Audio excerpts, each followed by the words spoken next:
It's time for the roundtable, and this week in a town known for petty bickering, often blocking sensible policy, we saw some especially nasty back and forth over trade policy.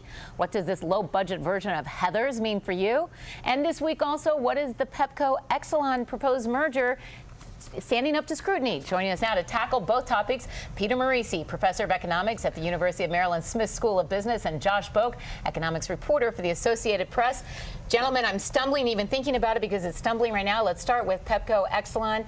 City council members led by Mary Cheh saying it's a deal that's going to benefit Exelon and benefit Pepco shareholders but hurt consumers. Peter, Pepco-Exelon proposed merger, good or bad for Washington area consumers? I don't know that it's going to be bad for consumers, but there certainly will be fewer jobs. The purposes of these mergers is to create efficiencies, and efficiencies mean laying people off. Bureaucrats, government politicians, they don't like that. Whether jobs are needed or not, they want to keep them going.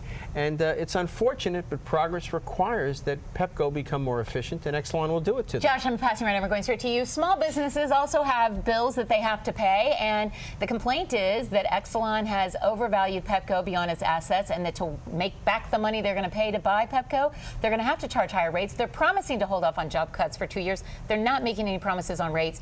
Bad for consumers and bad for local businesses? It's not just about rates. It's also about solar panels. Exelon has an extensive amount of nuclear plants. Those rates have to pay for those plants. We've seen more and more D.C. residents and Maryland residents who would be affected by this deal wanting to move to a distributive grid and using solar energy. If Exelon limits that, and that's the key thing, if Exelon limits that, you're going to have a lot of unhappy people. How would Exelon limit that? Through legislation? Well, a lot of utilities will say we can't compete if you move to this distributed grid model because we have all these capital expenditures we have to make to keep our plants updated. Peter, I want to jump ahead to trade policy because you get irate when talking about China manipulating its currency and other issues, but you don't seem to take me on in the way that Barack Obama took on Elizabeth Warren and vice versa. She had her allies saying the president was being sexist and saying she didn't know what she was talking about when it came to trade policy, when frankly I thought he was kind of right.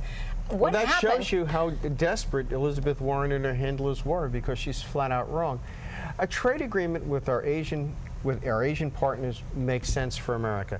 It's correct, as Chuck Schumer says, to want issues like currency addressed, and he's working in that direction. Liz Warren, that's different. She wants no trade under any circumstances. It's like the D.C. City Council with Exelon. There's nothing that would make her happy. And what is starting to come out is just how irrational that woman is. Well, okay, so Josh, I think there would be some people that would disagree with that, but it doesn't seem to make sense to argue that trade policy would kill all jobs and business in the U.S. when we know that it in fact can have the opposite impact. What happened that things got so nasty in this fight, and where are we headed next? So first of all, we're flying blind without any facts, right?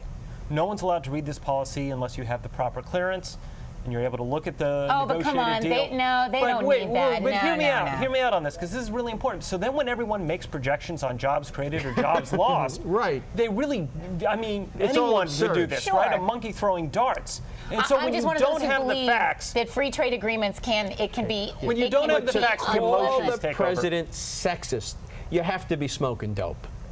And she's not doing that. Senator Warren, I am not accusing you or Sherrod Brown or any of the others who teamed up on your side. There was an or. Even though it is legal now in the district. Or you're behaving very irrationally. And unfortunately, on the Democratic side, it reduced down to that level. It was very mindful of some of the decisions. But where I would challenge Peter is, I would say, if anything, Warren, Sherrod Brown, they're all behaving very rationally with regard to their interests. True. Okay, so I want to get to another point. How is it Massachusetts' interest to nix this trade agreement? I'm sorry. The real areas where there are difficulties are places like Michigan, where the automobile industry will be significantly threatened by a deal. Sherrod Brown is part of Ohio. No, but I'm saying, I mean, Elizabeth Warren, Massachusetts, is threatened by trade? Come on. I want to get past Elizabeth Warren because this is about bigger things than that. Josh, explain to me why, though, she says this could also even threaten things like the Consumer Protection Bureau when it is fast-track authority for an up or down vote on a trade agreement. What's that got to do with these other government agencies that she says could be threatened by giving the president more authority? Her fear isn't in the fast-track authority. It's in what might be in the trade deal that would allow companies to exploit basically the trade agreement to get rid of aspects of Dodd-Frank. They have made these kinds of claims over and over again. They made that claim about NAFTA, and it didn't happen. The reality is trade agreements do constrain all of the governments involved. I know something about this in terms of their domestic regulatory structures, but they do it in a way that simply says you can't discriminate against foreigners. You can't treat them less favorably than you do domestic actors. I got to close this because I know something about this too. I worked in the Senate Finance Committee legislation that created NAFTA, and I worked in the Clinton administration when we got fast track authority. We can be protectionist when we need to be as politicians, and we can be open-minded when we want to be, but economic policy is not always best left to politicians. Let's agree with that. We got a pop quiz right after the break, so stay tuned. We'll have much more.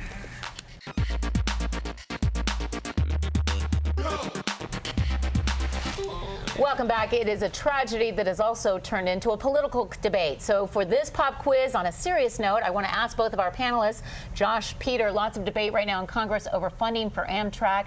Democrats say more funding for Amtrak would have prevented these kinds of accidents. Republicans say it had nothing to do with that. Josh, more funding for Amtrak, will it provide more safety? Yes, if Congress prioritizes those projects that would make riders and engineers better off. Peter Marisi. The reality is the Northeast Corridor turns a profit of $500 million a year.